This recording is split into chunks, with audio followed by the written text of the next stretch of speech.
There shall be friendship between the Romans and their allies, and the Carthaginians and theirs, on these conditions. The Romans and their allies shall not sail beyond the promontory just north of Carthage, unless compelled to by storm or by enemy action. If any of them are swept by winds beyond it, they shall not buy or remove anything more than is required for the repair of the ship or for sacrifice, and they shall depart within 5 days. If any Roman enters the Carthaginian sphere of influence in Italy, he shall enjoy equal rights with others. As regards those Latin peoples who are not subject to the Romans, the Carthaginians shall not have dealings with any of these cities, and should they capture one of them, they are to deliver it up to the Romans undamaged. Should they enter the region bearing arms, they are not to spend more than a single night there. So that might sound a little bit obscure, but actually that is an enormously fascinating historical document, because that is the detail of the very first treaty signed by the future superpowers of the Mediterranean, the great powers that have dominated the world's imagination for so long, and they are Carthage and Rome, and that was signed in the year 509 BC. And the text comes from a bronze tablet kept in the Capitol in Rome.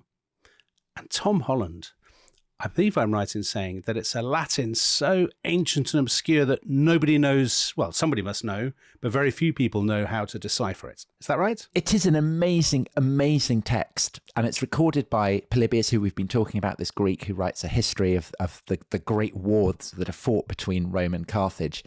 And he reports, yes, that this text is very, very hard for people to decipher. But obviously the Romans keep it because they know that it is an absolutely key historical document. And it really is. I mean, it's amazing.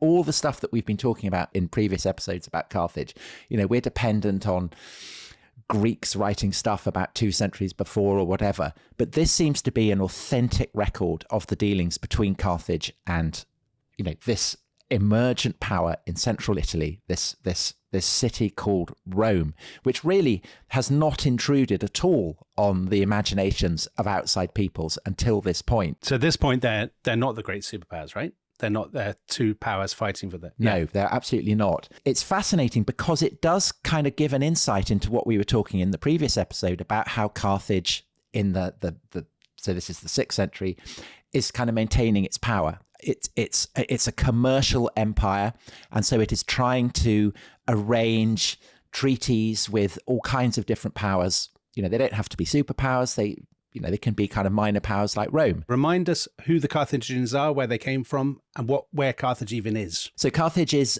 the most powerful and the richest city in the 6th, the 5th, the 4th centuries BC. It's very near where Tunis is now, so it's in North Africa, on that point of Africa pointing up towards Sicily. Carthage at this point, when this treaty is signed, its prime interest is in keeping the Greeks out of the Western Mediterranean. And so the Carthaginians have lots of commercial interests. And we know this, for instance, because not far north of Rome in this period, there's a town called Caere, which belongs to a people called the Etruscans. And they have a coastal settlement that is so full of Carthaginian merchants that it's actually called Punicum. So Punicus is the Latin word for Carthaginian. And the Etruscans are kind of mysterious, powerful people at this point. They have a famously indecipherable language. They have a tremendous genius for reading the future. So they're experts in kind of reading the entrails of animals and all that kind of thing. Yeah. And they seem to have had a delightful domestic life. So women have a very high status, and there are all these kind of wonderful funerary sculptures of husbands and wives sitting on couches having a lovely time as though they're kind of sat down watching the TV or something. So they're simultaneously a mysterious people, but when you look at the sculptures that the Etruscans did, you feel almost like you know them. Okay. And in this period, Rome is not an Etruscan city, but it culturally, and some have argued militarily, it's maybe kind of subject to certainly to Etruscan influence. And so it, for this reason, it makes sense for the Carthaginians. They're allied with the Etruscans against the Greeks, and it makes sense for them to sign a treaty with Rome as well. So at this point, what are we, the 6th century?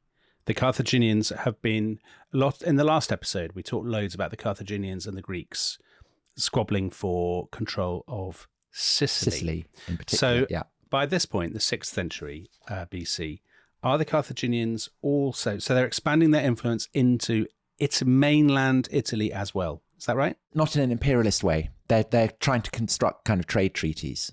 They're kind of like Liz Truss. Right. Going around, right, trying to with a little bit, global Carthage. With a little bit more success, I think it's fair to say. With a little bit more success, yes. So basically, they're trying to ensure that their sphere of influence is protected. So that's why the Romans are agreeing not, for instance, to go crashing into Africa. Right. That's why there are kind of requirements that their ships are not allowed to intrude into Carthaginian waters. Yeah. But equally, the Carthaginians are saying that, they will respect Rome's power.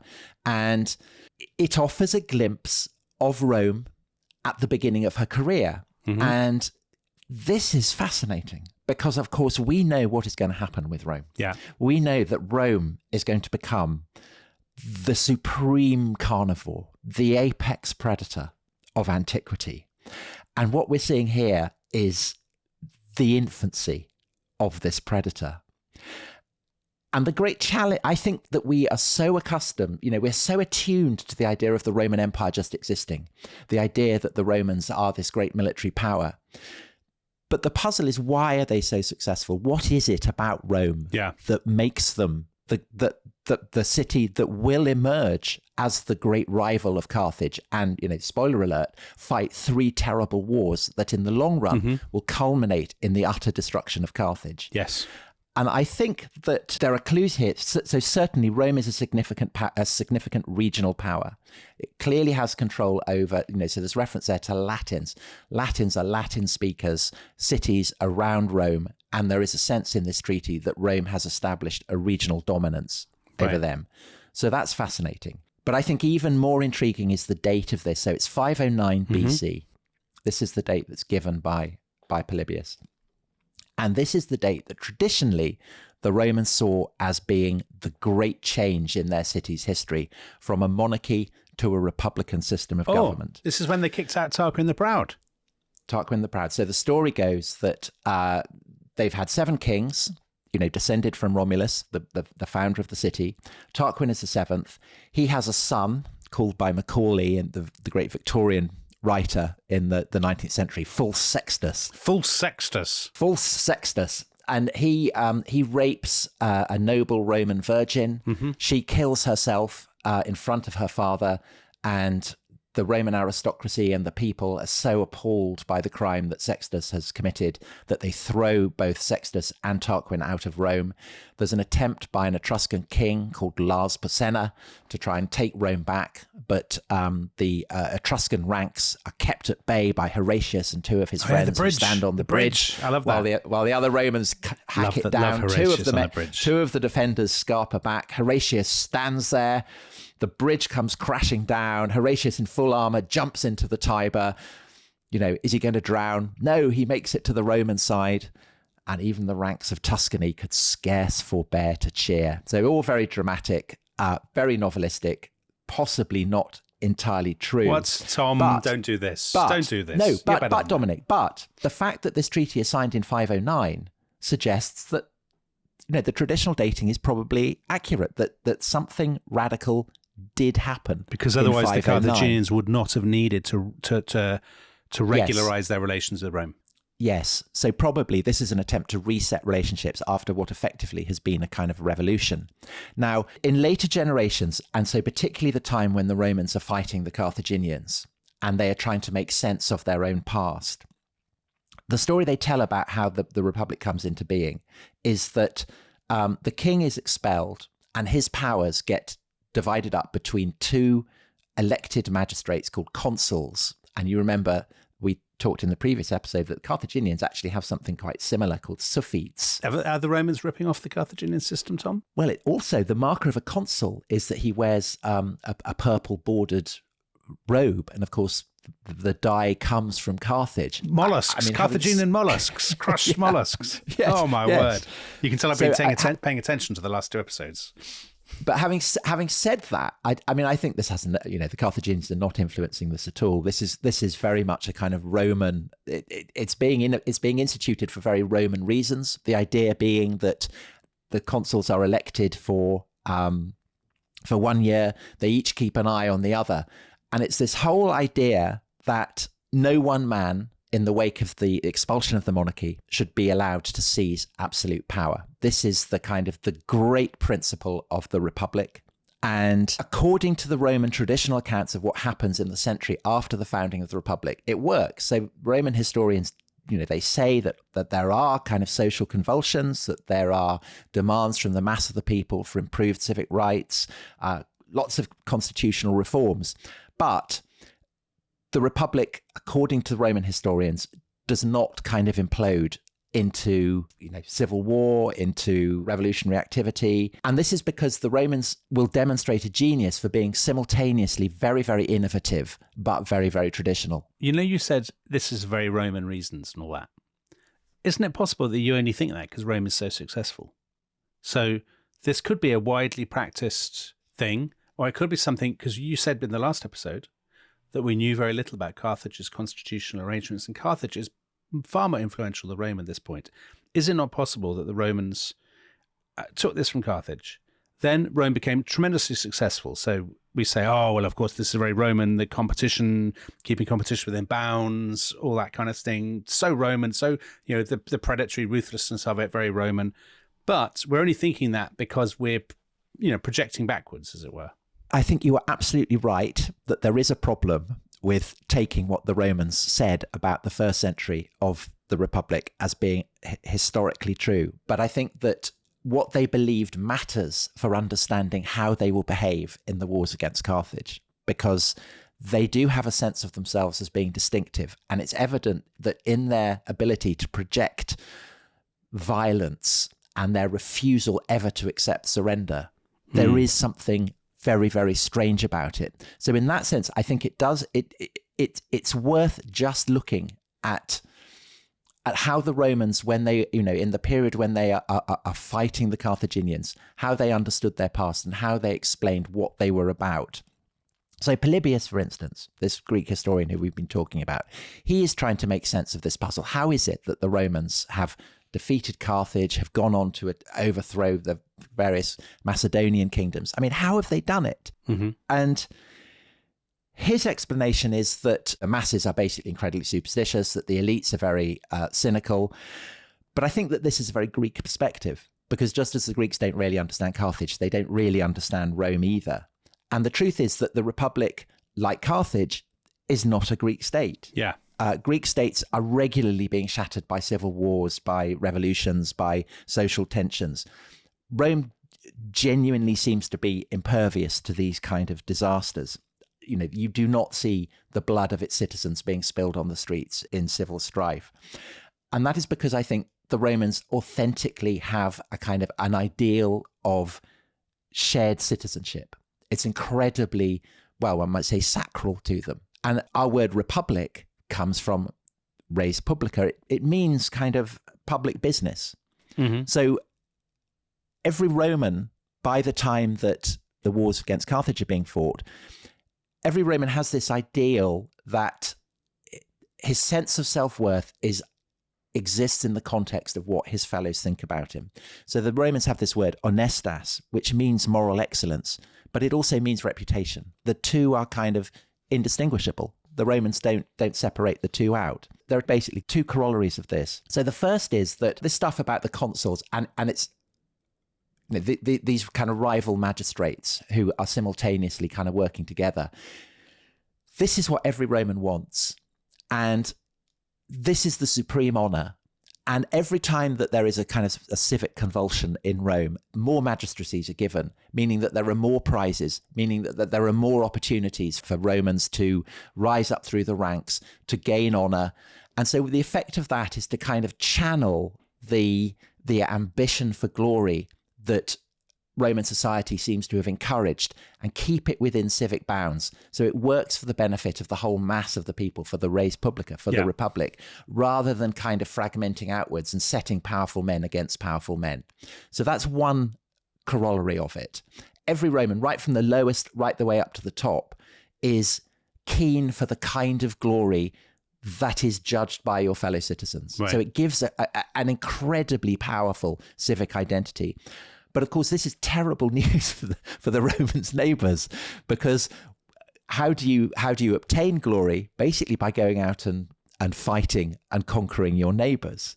And so every citizen is expected to fight. So the word legion, a legio, is a levy. Every citizen is expected, when war is summoned, to go out into the Campus Martius, the plain of Mars, which stretches outside the walls of Rome, and to be enrolled in a legio, in a legion. And this commitment to never to accept disrespect, never to accept dishonor, is manifest in what to their enemies seems a kind of terrifying commitment to violence. So when the Romans capture a city, it's not just that has kind of resisted them, that has refused to surrender or has committed some kind of perceived crime against Rome. The legions they'll not only take the city by storm, but they will kill every living creature within it. So, dismembered dogs, the heads of cattle and horses kind of littering the streets. So it's terrifying. Mm-hmm. But they're not barbarians. They're fighting in a kind of coherent civic body. Yeah. It's just that, this is an utterly lethal predator. I'm not convinced that's much consolation to the dogs. But anyway. No consolation at all. I mean, you would not want to be a dog in a city that has offended the Romans. No. I mean, absolutely terrifying. So with those who resist them, they are terrifying. Yeah. But there is also the Roman, again, and this is something that contrasts with the Greeks. You think of a city like Sparta that is so xenophobic that they won't even allow strangers into their city. The Romans are very, very generous with their citizenship. And again, this bewilders the Greeks. So according to legends, you think of Athens, the story there is that people rise up from the soil, that the Athenians are born from the earth of Attica. The Romans freely admit that they are when Romulus founded the city, he summoned people from all around, kind of criminals, escaped slaves, whoever, it didn't matter. These are where the Romans come from, according to their own legends. And even the most powerful of dynasties in Rome are perfectly happy to celebrate their immigrant status. So you think of one of the most famous political dynasties in Rome, the Claudians, which the Emperor Claudius is a descendant of them. According to tradition, this is founded by a guy called Attius Clausus, who migrates to Rome from the kind of the hills beyond Rome 6 years after the founding of the Republic, so in 503. And a decade later, he's become consul. And from that time on, the Claudians absolutely dominate the lists of consuls. So there will be Claudians throughout the history of the Punic Wars. And it's not just kind of powerful people or immigrants coming into the city. The Romans are also very, very good at integrating cities that they've defeated. So in the 350s, this is 150 years after that peace treaty that the Romans signed with Carthage. Yeah. Rome is still the dominant power in central Italy. But then in 340, all the Latin cities rebel against Rome. And basically they're annoyed at being treated as subjects rather than allies. And the Romans defeat this rebellion, but they kind of draw a lesson from it that what had previously been a kind of a league of the Latin cities, kind of like, a Latin European Union, this is no longer acceptable. Every city is going to have to be treated individually. And so the Romans divide and rule with the Latin cities. So some are enrolled as Roman citizens. Others are given a kind of subordinate citizenship. Cities that have been inveterately rebellious are treated very harshly. So their walls are razed, their elites are sent into exile. One of them has its entire fleet confiscated, and the Romans take the prows of the fleet, which they called rostra, and put them up in the forum, the great central space in Rome, to be a kind of a place where orators will go and stand. And this is where we get our word rostra from. And this kind of provides the blueprint that will be followed throughout the entire history of the Roman Empire, that you go in hard against your enemies, but those who are defeated or surrender or submit, you treat them very, very generously. And perhaps you enroll them as citizens, and more citizens mean larger armies mean more conquests mean more citizens. So just a contrast, can we draw a contrast with Carthage? So while the Romans are doing all this, what's that, 4th century BC, Carthage is top dog in the Mediterranean. But does Carthage do anything like this, Tom? Because Carthage obviously has colonies, doesn't it? It has trading stations, it has forts. But has it got any similar history of incorporating, or are the Romans unique in that regard, would you say? I think they are unique. And the contrast, so Carthage has mercenaries. So we ended the last episode with the rebellion of the mercenaries. Mm-hmm. The mercenaries obviously do not have any civic sense of belonging to a single body, a res publica. And that is a real difference between the Carthaginian and the Roman way of making war. Right. And in the long run, the Roman way of making war will show itself to be much more successful. But war between Rome and Carthage in the middle of the 4th century is still a long way off. So in 3448, a decade before that Latin uprising that I was talking about, there's a second treaty between Rome and Carthage. And it's almost identical to the previous one. And in fact, actually, it's slightly more favourable to Carthage because they specify that Romans are not allowed to, for instance, go and found a colony in Sardinia. Right. And the Romans have to accept this. And you may wonder, well, if the Romans are, this kind of predator in waiting, this great carnivore, how is it that basically in the space of 150 years since the founding of the Republic, they haven't done better? I mean, what's going on there?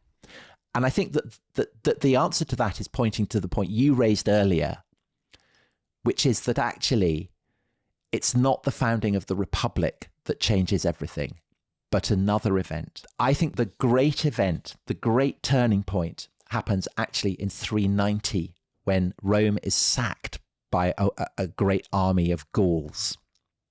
And is that the geese? Yeah, absolutely, the geese. So the Romans go out to meet this great warband of Gauls. They get annihilated at a battle, which will forever be, the anniversary of it will forever be commemorated as the darkest day in the Roman calendar. The Gauls then lay siege to the Capitol. They're climbing up the side of the Capitol. The watchdogs don't bark. The geese hiss. The Capitol is saved. And from that point on, every year on the anniversary of that, the geese on the Capitol will be taken down into the forum to witness the crucifixion of the guard dogs. So all very odd. But this story doesn't disguise the fact that it was a humiliating defeat, that Rome has to buy off the Gauls. They hand over all their treasure. The Gauls demand more. The Romans object and say that this wasn't in the treaty. And the Gauls famously say, "Vae victis," woe to the defeated. This seems to have affected the Romans as the most terrible shock, the most terrible humiliation. And they seem to have resolved that from that point onwards, they would never again accept anyone disrespecting them. And there are a number of brilliant scholarly studies that kind of try to make sense of this by saying that essentially the story of there being this kind of common civic identity that had existed since the Republic is actually not true. It's really with the defeat by the Gauls that you start to get this integration of the aristocracy and the mass of the people, and this sense of a kind of aggressive common civic identity and purpose. And so it's in the decades that follow the sack of Rome by the Gauls that you seem to see the emergence of a citizen army. An army, Is this not Jeremy Alexander's brilliant book, Tom? It is. Yes, which I've been talking to you about. Is this the argument that he makes, that Rome was far more divided than we think, and actually it's the trauma of defeat that means they have to bind themselves together into a common civic culture and say, a kind of martial culture, and say never again. Actually, it's that classic thing of people being brought together. It's the foundation of so many nationalisms, the external threat that provides the glue. Yeah. So the book you mentioned, War and Society in Early Rome, From Warlords to Generals, and that's by Jeremy Armstrong. And his argument essentially is that the elite, so people like Clausus, this ancestor of the Claudians, that these are like kind of superstar galacticos who drift around from top club to top club and don't have any particular loyalty to the club that they're in. What really matters is their own status, their own profile. They're Jordan Henderson, Tom. Yeah, they kind of Jordan Henderson. And the mass of the Roman people, therefore, feel a disconnect from these Galacticos, but that the sack of their city by the Gauls changes that. And the aristocracy, as well as the mass of people, start to have a shared identity of being Roman. And this is where you get the emergence of the aristocracy as a common group of people called the Senate. Mm-hmm. The mass of people, they have their assemblies, they have their voice. These are the people who will elect the consuls and the various other magistrates. You have the emergence of this citizen army.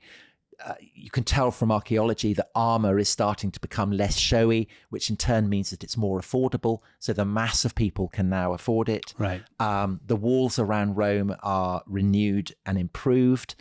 And basically, Rome has become a kind of mutant state. It's a state like no other. And the mutant quality is its absolute refusal ever to suffer humiliation. No Roman from this point on is willing to tolerate a loss of face. And rather than endure humiliation, a Roman will go to any length, basically, to ensure that that doesn't happen. Mm-hmm. And so Rome, in the wake of the sack by the Gauls, has become a state that is kind of uniquely lethal, but from the point of view of the Romans, uniquely glorious. And so the result is that with the suppression of that Latin uprising in 338, Rome now has incredible reserves of manpower because it's enrolled the people of these defeated cities into its own citizen body. And that gives it a resource that kind of has elevated it from the level of a regional power pretty much to the level of, a level with Carthage, a level with the Greek kingdoms in the east. But is it Carthage is rich? Carthage is trading all the time. Carthage has loads of money. Yes. Does Rome have loads of money? Yeah, I mean, Rome is rich because it's a plunder-based society. So that's how it gets its wealth. It's not a trading society. At this point, it doesn't have a fleet. It doesn't have a maritime tradition at all. But of course, what it has that Carthage doesn't have is manpower. Yeah. And it is manpower that is what you need in this kind of world. The Carthaginians can pay people to fight for them, but the Romans don't need to do that. Right. They have lots of people who are desperate to get out and fight. So when the Carthage signed that treaty a decade before, Rome was a secondary power. Now it isn't.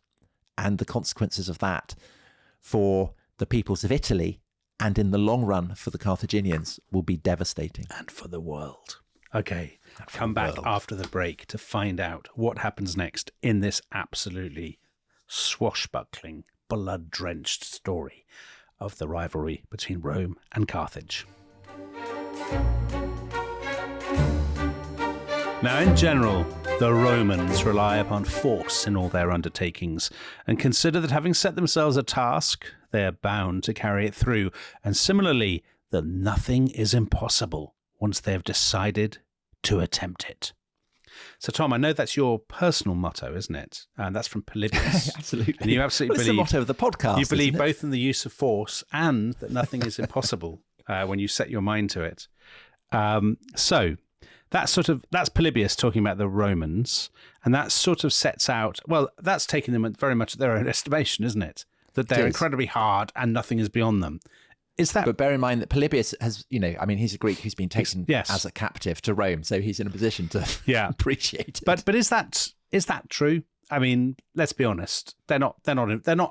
Are they invincible? Are they peerless? All those things. Let us look at the evidence. So, if we accept the thesis that was posited just before the break, that the great turning point is 390 BC, the sack of Rome by the Gauls, and the determination of the Romans from that point on never again to risk such a humiliation. And maybe it takes them a few decades to kind of forge this civically minded society, this predatory, outward-looking society, aggressive. And maybe it takes them a few decades to forge this new kind of society, one in which the drive for honor is something that can be turned against Rome's neighbours? Well, by the 340s, all the Latin cities around Rome have been utterly subordinated to Roman authority. Lots of them have been enrolled within the citizen body of Rome itself. What happens next? How does this reliance upon force that Polybius identifies, how does it manifest itself in the context of Italian politics? So south of Latium, of the land of the Latins, there is a Campania, which is Naples, Capua, both of them Greek cities, Pompeii, sheltering under the Mount Vesuvius, rich, prosperous, civilized. But up in the mountains, you have a people called the Samnites, very hardy warriors, whose ancestors supposedly were led there from not far from Rome by, depending on who told the story, a bull or a wolf or a woodpecker. Oh, God, you wouldn't want to be led by a woodpecker, would you? I mean, you'd want... I think I would. I'd choose the wolf. I was thinking about this. I think I would choose, because at least you wouldn't lose him, would you? I mean, you'd always be able to hear him. Yeah, but it's so demeaning. Knocking on a tree. Demeaning. I think a bull, fine, but a wolf is better, and a woodpecker is definitely third. Anyway, sorry, that's a... Okay, so you're not Team Woodpecker. No. Anyway, so these are people who are viewed even by the Romans as being very, very savage. Yeah. So they're notorious for practicing witchcraft. They wear great heavy rings of iron around their neck. Okay. And they're supposedly they were given to shaving their private parts in public. Again, this is the woodpecker issue, isn't it? I mean, this is what happens when you go down that road. And they will live long in the Roman imagination, for centuries afterwards, because they are given to wearing very thick belts and helmets with great bobbing crests. And this is a style that will become very popular with gladiators. So you think the classic image of the gladiator with its bobbing crest and its great big belt. Right. This is Samnite armor. And so they're viewed by certainly the people down in the plains of Campania with contempt. Not unreasonably, so the Greeks particularly. Yeah. And so there are very hostile relations between Samnites and the Campanians. The Samnites are always coming down, trying to kind of bully and intimidate the Capuans or the Neapolitans, kind of go off with their cattle, that kind of thing. And so in the second half of the 4th century, the Romans, who are now the great power in central Italy, get sucked into this. And they kind of come in on the side of Capua. They start fighting against the Samnites. They then get distracted by the Latin uprising. And when they resume hostilities in 341, the Samnites immediately come to terms. The Romans patch up an alliance with the Samnites. The Campanians are now siding with the Latins. It's all very confusing. But I think what is obvious from this kind of whole confusing melange of Romans fighting Samnites and then on behalf of the Campanians, and the Campanians are then fighting with the Latins against it's all incredibly Balkan. What's clear is that the Romans are basically going to war with the Samnites. And so it turns out, because in 326, war blazes out again. And this will last for 22 years. And the Romans carry it on despite the fact that they suffer one of their most humiliating defeats when they get trapped in a narrow valley called the Caudine Forks. Okay. And the Sabines, rather than massacring them, they play by the rules, because there are accepted rules in Italian warfare. If you capture your enemy, you force them to submit. So there's a thing called, you make a yoke. You have 2 spears stuck in the ground, and then you put another spear across it. And the defeated army has to march beneath, has to thread beneath this yoke. They have to agree to end the war, and they have to accept the terms of the conqueror. So in this sense, in this context, after the defeat of the Caudine Forks, the 2 Roman consuls who had been in charge of the army agree that they will withdraw what the Romans called coloniae, which are colonies we would, the English word comes from, which are kind of plantations of Romans in enemy territory. So the Romans have planted coloniae in Samnium, and the condition of their army being allowed to go is that they will withdraw this, and they swear this, on to the gods and solemn oaths and all this. But what about this thing about the Romans would endure any suffering, but rather than be humiliated? Right. Exactly. So when the defeated legions come down from Samnium into Campania, they're too humiliated even to show their faces in Capua. They're so embarrassed they feel they've let the Capuans down, they've let the Romans down, but worst of all, they've let themselves down. Yeah. And when they get back home to Rome, they just go and lock themselves up in their homes and won't come out. And so the shame of this is something that is clearly insufferable. And so one of the consuls who has agreed to the terms stands up in the Senate and says, look, guys, it was me and my consular colleague who agreed this. You, the Roman people, did not agree this. So you can carry on the war. Of course, this will require me and my colleague to be handed over naked and shackled to the Samnites. But because we are patriotic Romans, we are willing to accept that. And so this is what happens. The Romans return to war. The consuls are given to the Samnites. The Samnites don't know what to do with them, so send them back because they're still playing by the traditional rules. And the Romans embark on a kind of total war. Endless, grueling sequence of campaigns. But by 304, the Samnites are, they have no choice but to sue for terms. There's another cycle of war that breaks out in 298. But by 290, the Samnites have been decisively defeated. Roman colonies are planted across their land. The Samnites themselves are forced to become allies of Rome. Much of their land is annexed. And essentially, the Samnites are now being absorbed into the apparatus of the Roman war machine. Meanwhile, even as the Romans have been fighting the Samnites, they've also been going northwards, attacking the Etruscan cities, conquering them, absorbing them into their framework of alliances. Yeah. Even the Gauls in the north of Italy are being forced to submit.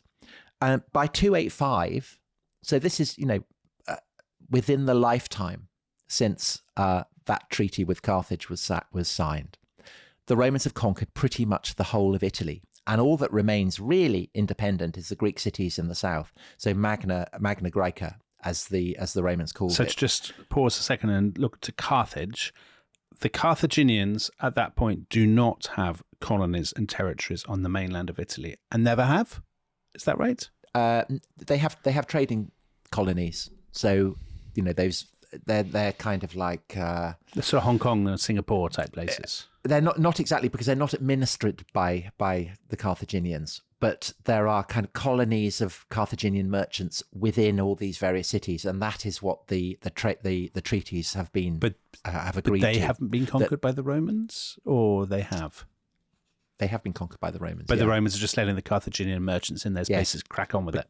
Yes, because the Romans' treaty with Carthage provides for cities that are dominated by Rome. Okay. So all of Italy now, the provisions of the treaty with Rome now governs the whole of Italy. Understood. So Rome and Carthage are still allies at this point. And, and actually the fact that Rome is now gearing up to attack the Greek colonies in the south of Italy, so that the area that had been settled, much as Sicily had been, southern Italy also had been settled by Greek colonists. The Greeks are the enemies of the Carthaginians. The Romans are now having a crack at the Greeks. So there's every reason for the Carthaginians and the Romans still to be allies. And the most powerful Greek city in the south is Tarentum, founded by the Spartans many centuries before and preserving that kind of military tradition.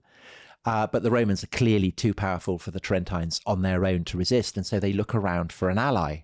And fortunately for the Tarentines, such an ally is there just on the other side of the Adriatic in the mountainous kingdom of Pyrrhus, kind of around Albania, that kind of area. And its king is a guy called Pyrrhus. I hope he doesn't win a Pyrrhic victory, Tom. Well, so Pyrrhus he's very much an Alexander the Great wannabe. Right. He's stuck in this kind of mountainous sub-Macedonian kingdom. Yeah. And he wants scope for glory. And he's a very, very proficient general. He's been kind of swaggering around the Eastern Mediterranean, scoring all kinds of victories. But he does have links to the west. He's married to the daughter of Agathocles, who's the tyrant of Syracuse, who we talked about in the previous episode. So when the invitation from the Tarentines come, Pyrrhus looks over, he thinks, yeah, southern Italy, Sicily, scope here for glory. And so he crosses the Adriatic with an enormous army that features, for the first time in Italian combat, war elephants. Okay, can we stop and talk about the elephants for a second? Because I love an elephant on the rest is history. The elephants he has presumably got because as king of Epirus, he and part of the kind of Macedonian Hellenistic world, he presumably has got those from the Seleucids, from the empire, the Greek Empire in Asia, I'm guessing. Yeah, so they've come from India. Yeah. So there's a great deep water port on the Red Sea where vast ships come with elephants, and basically you can source elephants from there, or you can source elephants from the kings in Syria who have access kind of across the land channels. So yeah, this is how you get elephants. Or there's a particular kind of elephant that is now extinct that is in North Africa. So this is where the Carthaginians get their elephants. Is that so? Yeah. Huh. So the elephants are available if you want them. Right. And why wouldn't Pyrrhus you? does want them. Why? Yeah, of course. Pyrrhus does want them. Quite right too. Because of course horses are terrified of elephants, and so you just cavalry charging along and you see an elephant and they all go screaming off in reverse. And of course, they can crush it. They can go crashing into a line of infantry, stampede them. Terrifying. The issue with elephants, Tom, I know we're not the rest as military history, but I believe the issue with elephants is that elephants can easily be frightened and will stampede their own side. So they can be constantly a risk. A tremendous liability. They can be. But if you're a top general like Pyrrhus, you know how to control them. Yeah. And so Pyrrhus in 280, he lands in Italy and he brings a whole load of war elephants. He brings his cavalry. Macedonian cavalry is famous, and of course he brings his phalanx. Enormously long spears, the instrument of war that had enabled Alexander to conquer tremendous innovation the Persian Empire. Yeah. So the Romans are now in the big league. I mean, again, to pursue the football analogy, this is the Champions League. They are now facing the most terrifying way of making war that exists in the Mediterranean.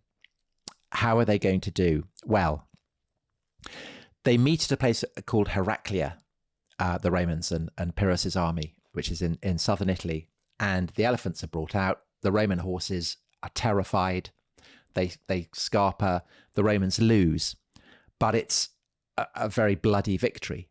The Romans inflict a lot of casualties on Pyrrhus, and so Pyrrhus is also playing by the rules. He assumes that he doesn't want to conquer Rome and destroy it. He assumes that having won his victory, the Romans will now negotiate, and so he sends an embassy to Rome, and he offers very reasonable terms. So he says, I'll free the prisoners that I've taken.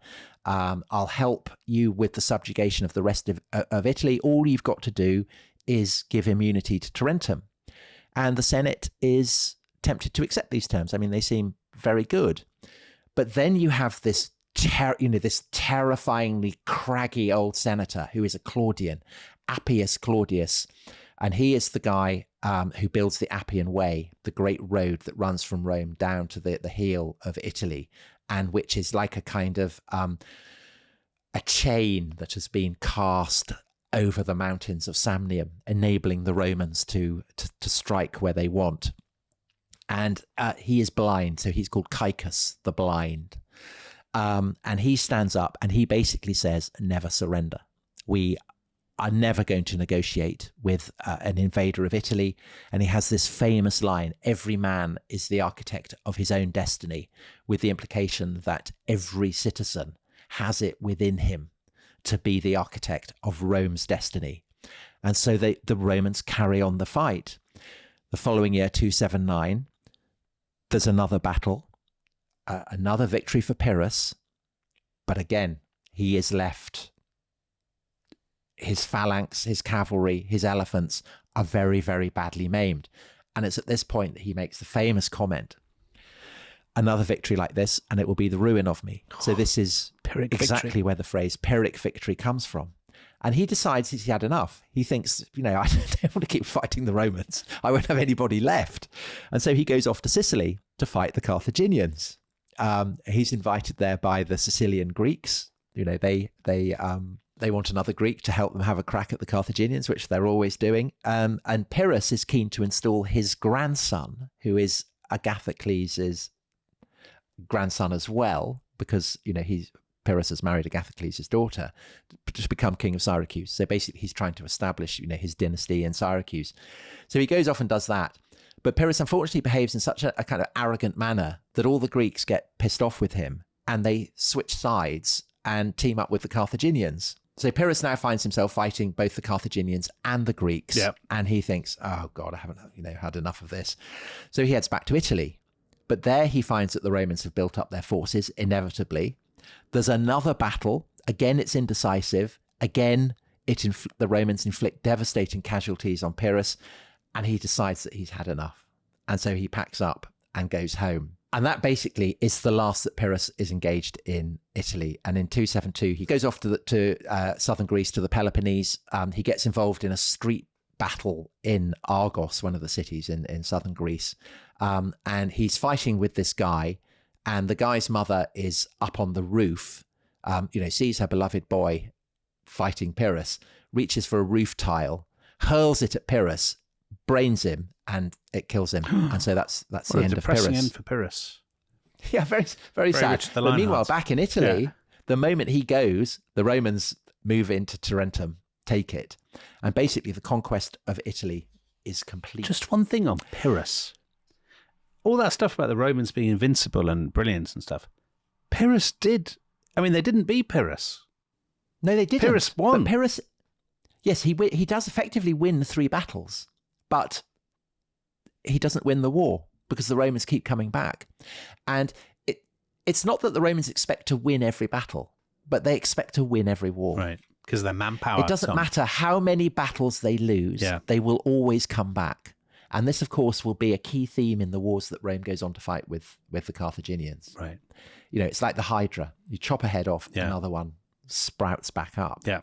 But at this point, with the whole of Italy successfully pacified, with Pyrrhus seen off, conditions between Rome and Carthage remain stable. The Carthaginians are not opposed to Rome conquering Italy. In fact, 348, so this is right, when they're just about to embark on their great series of conquests, and they've started fighting the Samnites. The Romans win a particular battle over the Samnites, and the Carthaginians send them a tremendously lavish golden crown, which the Romans then keep on the capital as a kind of a memento. And there are definitely Carthaginians in Rome at this point. Right. So there's an entire area of Rome that's called the Vicus Africus, the African quarter on the Esquiline Hill, named after the Carthaginians. And the Latin word for market, which is macellum, seems to derive from the Phoenician. And there are even vague hints in later Roman writers that there's what's called a betel, which is a kind of sacred stone erected in the fruit market in Rome. So there is a Carthaginian presence. As per the terms of the treaty, Carthaginian merchants are moving freely around Rome and the cities that are subordinate to Rome. And just one last thing on Carthage. What have they been doing all this time? So there's just been presumably a succession of people called Mago and Hanno and stuff. Hanno. Just interchangeably kind of making loads of money. Well, they have been fighting the Syracusans. Okay. And the Greeks. Which we talked about in the previous Agathocles, episode. yes. And they've basically, in the wake of that, they've been licking their wounds. They've been trying to, rebuild their forces, hire more mercenaries, build up their fleet. So this is why when Pyrrhus comes, a Greek king, the Carthaginians assume that Pyrrhus is the major enemy. Yeah. And this is why they're happy to be in alliance with the Romans. They don't think of the Romans as being a threat comparable to Pyrrhus. Because I think essentially because the Carthaginians, like the Greeks in Sicily and like everybody in Italy, it takes time for them to work out what they're facing in Rome. There are kind of rules of combat that everyone in the Western Mediterranean has accepted. It can be very brutal, cities can be destroyed or whatever, but by and large, that doesn't happen. By and large, it is like a kind of brutal form of sport that every year you go out and you have a battle, you have a war, whatever, but then you sign treaties. You're not going out there to exercise total domination. Yeah. But of course, this is what the Romans are about. But the Carthaginians are not really, they haven't had their noses rubbed in that particular fact yet. And so you might think, with the withdrawal of Pyrrhus in Carthage, you'd think, well, great. We've seen off this kind of Macedonian king. The Greeks in Sicily are now allied with us. We're allied with Rome. We have our sphere of influence in Western Sicily. Everything's great. But Pyrrhus had recognized what was to come, because it is said that while he was in Sicily, just before he leaves to go back to Italy, he looks around him and he says, what a beautiful killing field we are leaving here in Sicily for the Romans and the Carthaginians. And he's not wrong, Dominic, because within 10 years of his departure from Italy, Roman Carthage will be at war. Oh my word, Tom! What a cliffhanger! As Chris Morris would say, it's war. Do you know what this is like? This is like the ancient world podcast equivalent of Laurence Olivier's "The World at War," with you as Laurence Olivier. Absolutely fascinating stuff. Incredibly exciting. Listen, I can't believe there's anybody who would happily wait 3 days to hear the final episode of this series, which is World War between Rome and Carthage. And if you're in that position where you are going to have to wait, you can actually listen to it right now, because all you have to do is go to therestishistory.com, a couple of clicks, you'll be in the Rest is History Club, which is brilliant, and then you can listen to that episode. If not, I'm afraid you'll have to wait several days, and who knows what could happen in the intervening period. So don't take that risk. Join the club, listen to the episode, and then join the throngs of people, going through the streets, cheering Tom Holland's name. They've enjoyed it so much. And on that bombshell, goodbye. Goodbye.